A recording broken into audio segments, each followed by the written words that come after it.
In this tutorial, I want to show you how to make something like the mulberry top or dress to work in the round. So for this, you will make two pieces. There are the front and the back with the straps, and you will connect them together and pick up loops in the foundation chain where you started the straps, and then you will work in the round this way. So I will show you how to connect the sides, how to connect here at the top between the straps, and how to pick up the loops and how to connect the two sides so that you can work in the round with a double-ended hook. I will be using a corded pair of hooks. These are interchangeable hooks. One of them is a 4.5mm and one of them is a 4mm hook because I only have one set. And I have prepared here two pieces for the front and the back. We have two yarns because we need them for working in the round, and if you don't know how to work in the round, I have a separate tutorial for you, so check that out first. And once you're familiar with working in the round, you can work on this top as well. So I put the working yarn on stitch markers on both pieces of fabric, well, on one of the pieces of fabric, and we will be using one of these to continue along the side and pick up loops for the forward pass, and the other will get cut and woven in, and we will attach the yarn again to work the return pass with the other hook end. So let's prepare the fabrics. You will work as always on the front of the work. For this pattern, I decided to make 3 rows in the foundation before you start the armhole and neckline shaping, so that it's a bit easier to see where you have to pick up the stitches. But first we have to cut one of the yarns, and we can pass this through the loop to secure it, and this will get woven in at the end together with the starting yarn tail. So this will be the back. I will give these a bit of an ironing first so that it's easier to see what I'm doing. This is how we will be working, starting in one end, picking up loops all around, and then starting with the stitch pattern. So first things first, using the bigger hook and picking up the forward pass yarn. This will be the forward pass yarn. We chain along the edge of this piece so that we can reach the foundation row. Now we have one loop on the hook, and we start picking up loops behind the vertical bars to make simple stitches.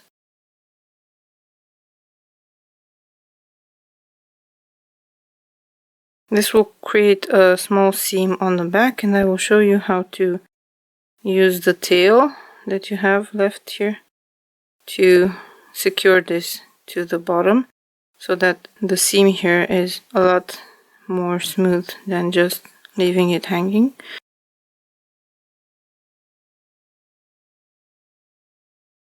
So after we are done with the project, we will secure this edge to the return pass on this first row. So we pick up loops until we reach the last stitch. If you have a corded double-ended hook, it helps to have a cord long enough to hold the whole project on it, so both sides. If not, you can just go to the other end and do the return pass, not a problem.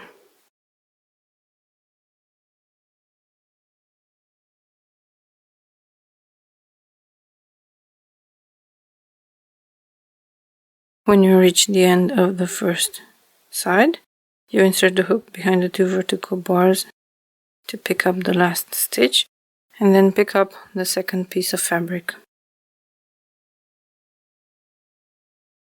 You will need to pick up a loop here and then slip it so that we create a connection between these 2 sides. So you can pick up the loop underneath the foundation chain here and slip it. This creates a decrease, and this will help get you the correct number of stitches later on. And then we continue picking up loops behind the vertical bars all the way to the end of the row, where we can join to work in the round.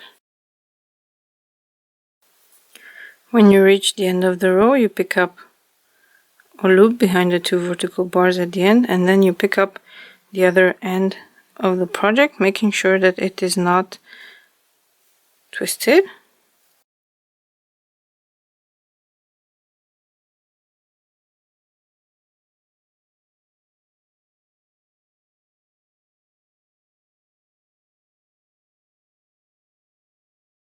You bring up the first loop here close to the last loop, and then you slip it.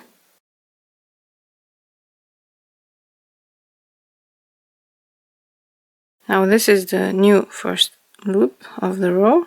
You can put it back on the hook.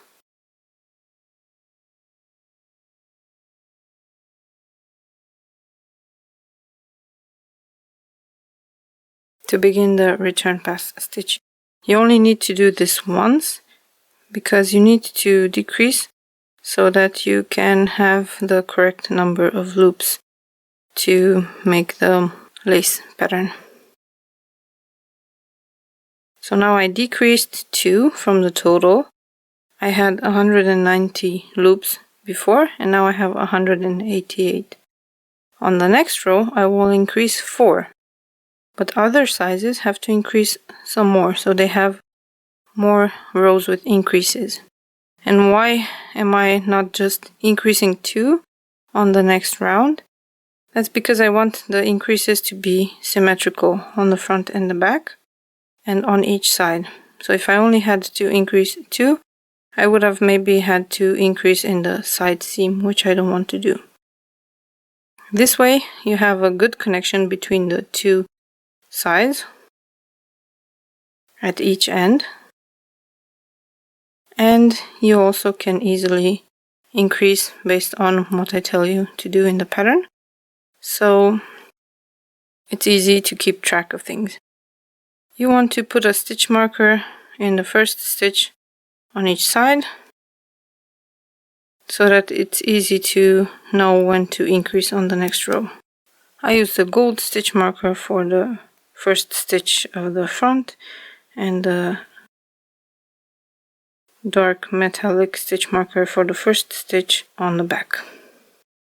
So now we set the forward pass yarn aside and we pick up the return pass yarn,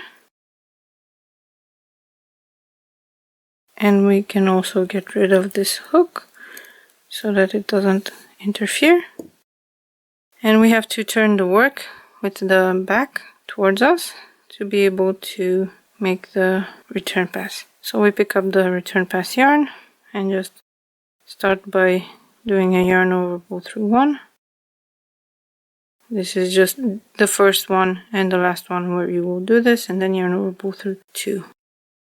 From here on out, we only do the return pass by doing the yarn over pull through 2. And as always when working in the round, we do this until there are at least 3 loops left on the hook. I like to leave 4 or 5 so that the loops don't get distorted, but it's your choice. You need at least 3. When there are 3 loops left, we move to the other side with the bigger hook and close up the gap and pick up the yarn for the forward pass. keep those ends out of the way, and start picking up stitches, including the marked stitch.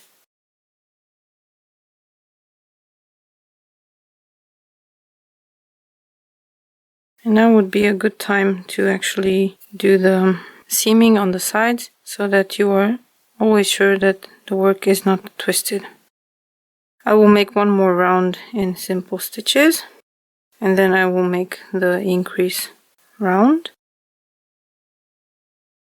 And in the pattern for the mulberry top, I tell you to make 8 rows in plain fabric, because the different sizes have different amounts of increases that need to happen to reach the correct stitch count so that you can start the lace pattern. But if you don't want to make as many plain rows, just make sure you have all the increase rows done and then continue with the lace. That is an optional part, but the increase rows are not, so make sure you have the correct number of stitches before starting the lace pattern. For working in the round, you have 12 times the number of stitches in the pattern repeat for your size. Different sizes start with in a different spot on the wedge pattern that I created, and that way it's easier to keep track, but you need to be aware. For example, for my size, I have 12 times 16 loops on the hook or stitches, and in other sizes you have 12 times a different number of stitches. So make sure you check that before you start the lace pattern. When you reach the last stitch or first stitch of the back here that is marked, pick up a loop and continue. We can move the stitch marker up if you want to. I'm okay with moving the stitch markers every few rows when I need them. And one nice thing that I did in the wedge pattern that you repeat all around is that I added a column of knit stitches, so that can act as your stitch marker. Some testers have found it useful to put a stitch marker in the knit stitches just to make them more obvious, so choose the method that works best for you. Now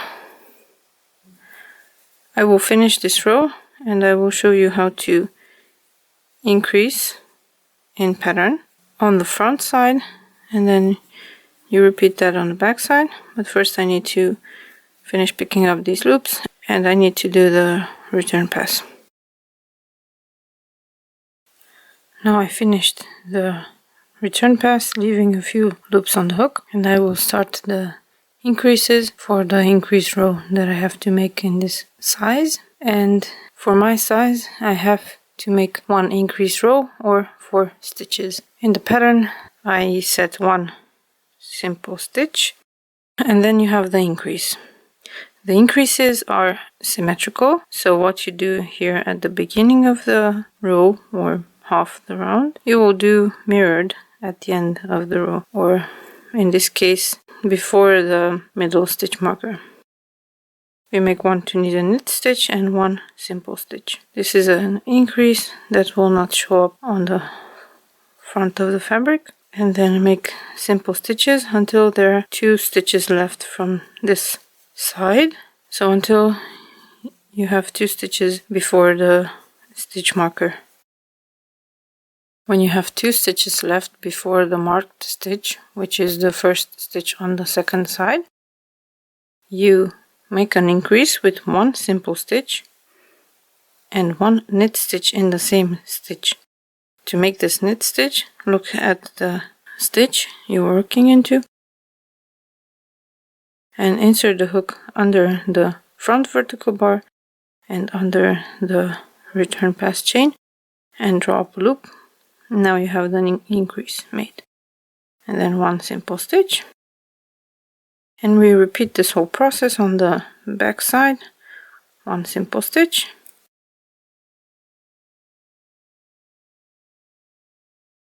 then one knit stitch. So you insert the hook between the two vertical bars and pick up a loop, one simple stitch in the same stitch by going behind the front vertical bar, and make simple stitches until you reach here, 2 stitches before the beginning of the row stitch marker. But of course you will have to do the return pass here. So first do the return pass and then pick up the stitches to make the decrease. Once I'm done with this and the return pass, I will show you how to seam these 2 pieces here and how to seam these 2 pieces as well. Now the pattern is well on its way.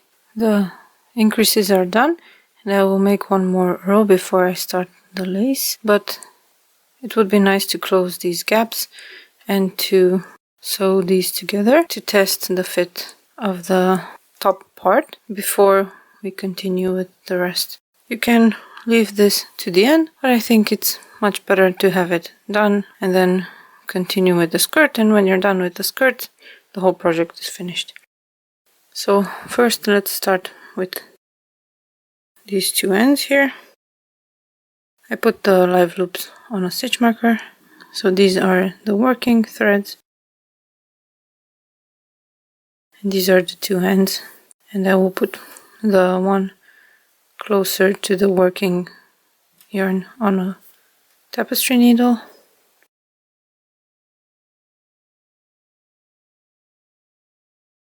And I will turn the work the right side up with the straps at the top. And now I need to make a seam that hides these 2 edges. So this stitch comes from the last stitch on this row. So I will try to make it so that this loop here will look like a regular simple stitch.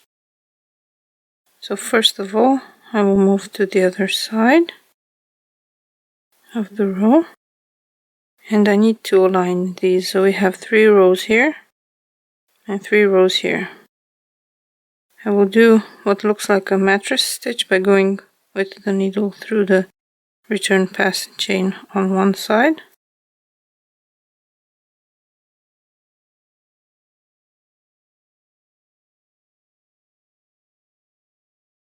And then on the other side, I go behind this loop here and through the return pass here.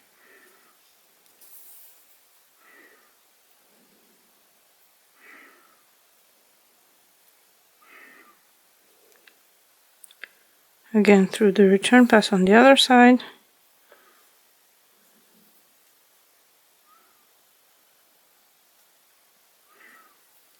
Behind the loop here.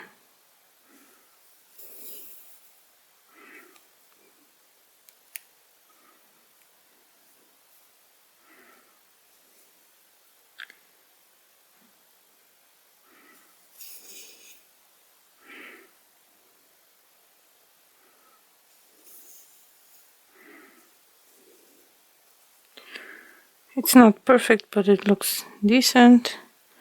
And then an invisible stitch here.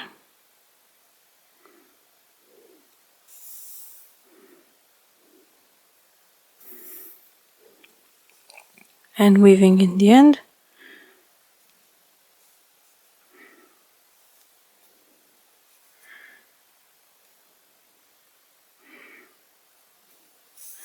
And then I will weave in the other end as well, and repeat this on the other side. What I told you about in the beginning when picking up the loops is this row here. This is the foundation chain, and I like to tack it down to the fabric so that it doesn't come out so much like this. So I like to use the ends that I left just to do this.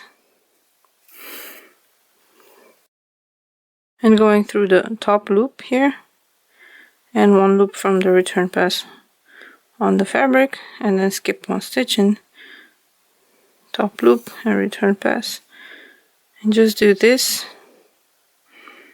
until you run out of thread. You can skip one or do this for every stitch, and this closes that gap that can form, and it makes the fabric lie much flatter on the front of the work. As you can see, the fabric is now much smoother than before, and it doesn't tend to curl and fold on itself as much. When there isn't much yarn left anymore, you can just weave it in back and forth 2 more times.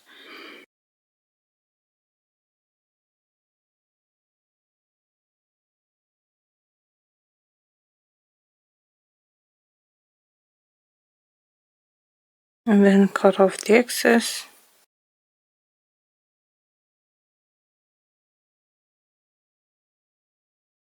And if you look at the front of the work, it tends to curl much less because the return pass chains are together.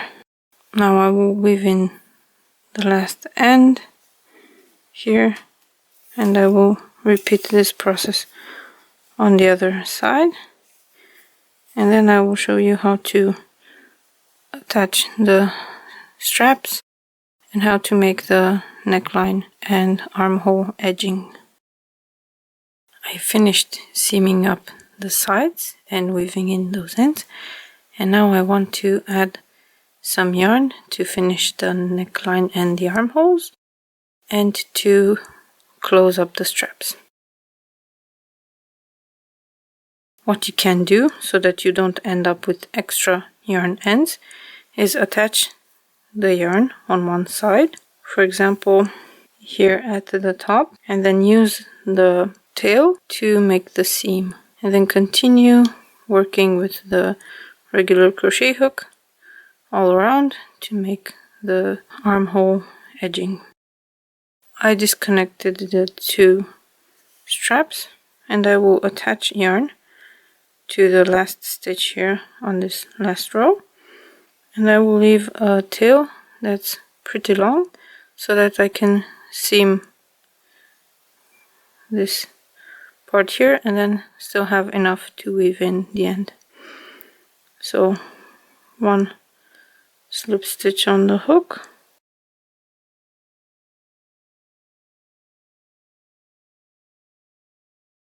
and into the last stitch here,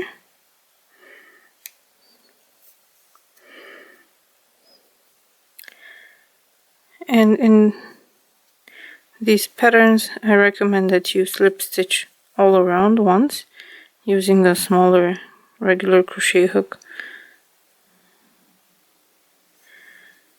and you should work loosely so that you can put single crochet stitches or half double crochet stitches into these slip stitches.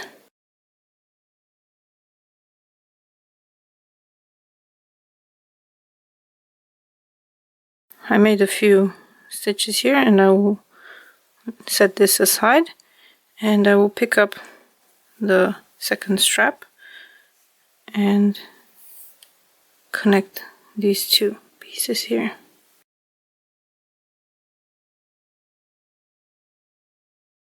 So just like when you want to seam up Tunisian crochet face scrubby, you do the same thing here. You can even undo the slip knot, it was just for the first stitch here.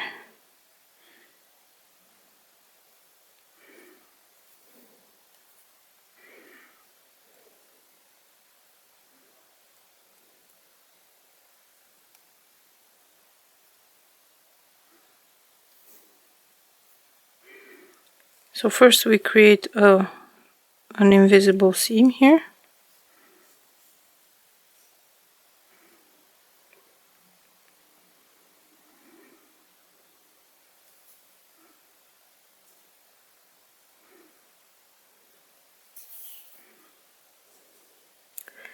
And then we go under the horizontal bar, which is one Tunisian simple stitch on one side,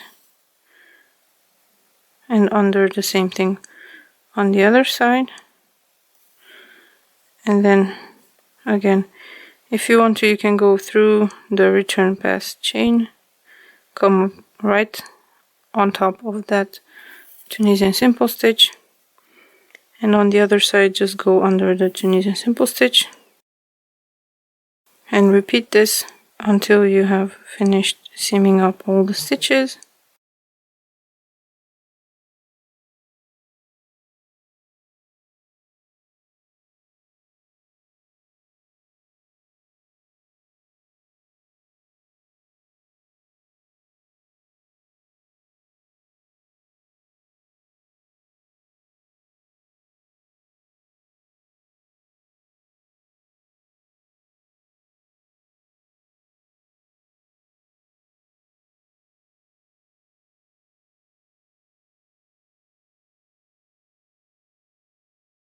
Then pull on the yarn to close the seam, and make an invisible seam on the other end by coming up through the chain here and going under the chain on the other side and back through the same chain where you started.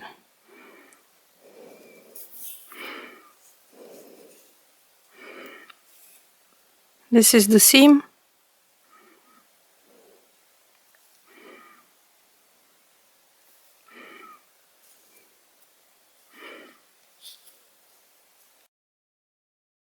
This is the same seam on the back of the work, and now you can weave in this end, and you have one less end to weave in.